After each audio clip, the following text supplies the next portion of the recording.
kill 3 of these at one time. Who's the most renowned hero? What characters would you play? What is a legendary relic of power? Well, let's start with this legendary relic of power. There are no specific relics unless you as the House Lord or Lady have decided there are some. As for game references, anything that comes from a previous millennia, in theory, is a relic.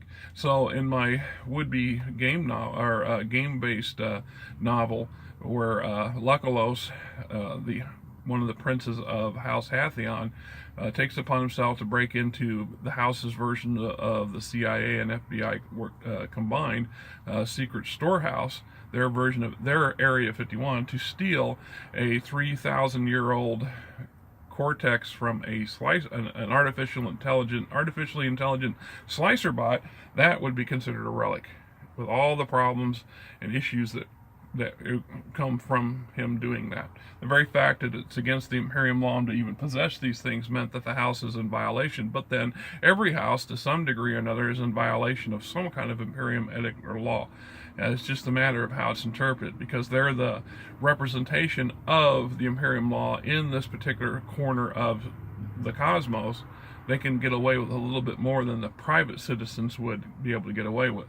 Having this device in the hands of a terrorist organization would be a very bad thing. Having it buried under a house's special ops secret research and development teams is something else. Unless the house is choosing to try to replicate these things or build lesser, more mundane versions that can be utilized to create self-aware droids, for example, that can be turned against their neighbors, well, that would definitely draw the attention of the Imperium at some point. But it's not to say, as a House Lord or Lady, you couldn't follow that vein and invest the time and effort and resources into doing a project of that nature, and then dealing with the outcome, assuming that others in your game world can test it if they find out about it. And if you are playing a solo game and you choose for it not, well, then you have your own timeline or your own alternate game verse, if you will. So that's a fine thing.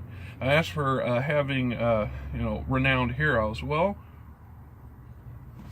historically speaking, there's a couple names in the Imperium backstory that the history book history storyline that I have for the game system, but none of them stick out. There's no great, unless you create your own. So in the case of my friend Shannon, who is the designer and conceiver of the aviaries, he come up with a very rich and deep backstory, and a lot of his aviaries gods and goddesses, their mythology, are based off of real scientists and real people who were involved in the program that created the aviaries in the first place. So these are actually real heroes in the eyes of the aviaries who became deified over time. And so that's how you can approach it from that angle, if you wish to look at it that way. Nothing wrong with that. Let's see. What characters will I play in my own world?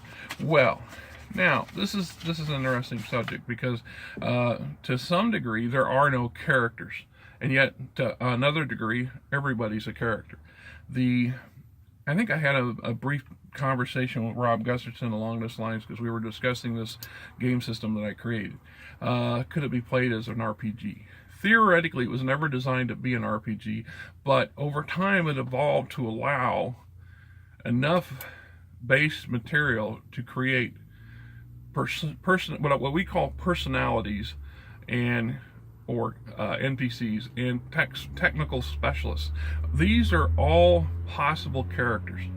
And in the core book, I've got about a dozen or more pre-designed personality templates. This is where you're the retired imperial general, or the caliphate, or the Nova Star, or the Imperium researcher, and so on and so forth. And it gives you some advantages for this particular template. So we're creating a high-level NPC, or if you choose to be a player, you could target your player to become. That would be the epic version of a character class.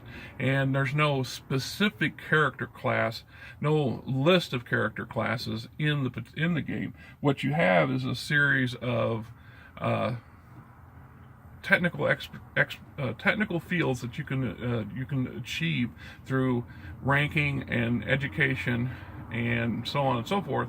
So as your NPCs advance in their ranking and abilities, they gain additional stuff that you can apply to them to your house lord's benefit, and including your house lord can go through this procedure and inadvertently become a personality. So you could call that a character class, but it's a generic class. There's no one. This is the one shoe that fits everybody. One size fits all. It's not necessarily how this really plays out. In reality, each one's going to be slightly different from the other depending on how much effort you put into it. As a case in point, creating spies in the game, you start out with a basic Tech 1 technician who's got some technical skill of some kind, preferably in stealth or combat or small unit tactics or something along them lines, and then you're going to further educate them through dojos and education programs to give them additional skills and additional abilities, if you will. As they gain ranking, they gain more potent effect. Their modifiers go up to be able to do things you want them to do. Plus, you're going to equip them with specialty equipment, particularly cyberware and bioware, which is going to enhance their abilities to do those skills that you're seeking, or those missions and things you're targeting them for. So it's a matter of building up a character. So you could play this as an RPG to some degree, I think. It's a matter if you have a GM who wants to establish a house and then have people play in it. And it's doable. I think it's doable, but it's not intentionally set out to be that way. So I think that answers those three questions. And we shall move on to the last one.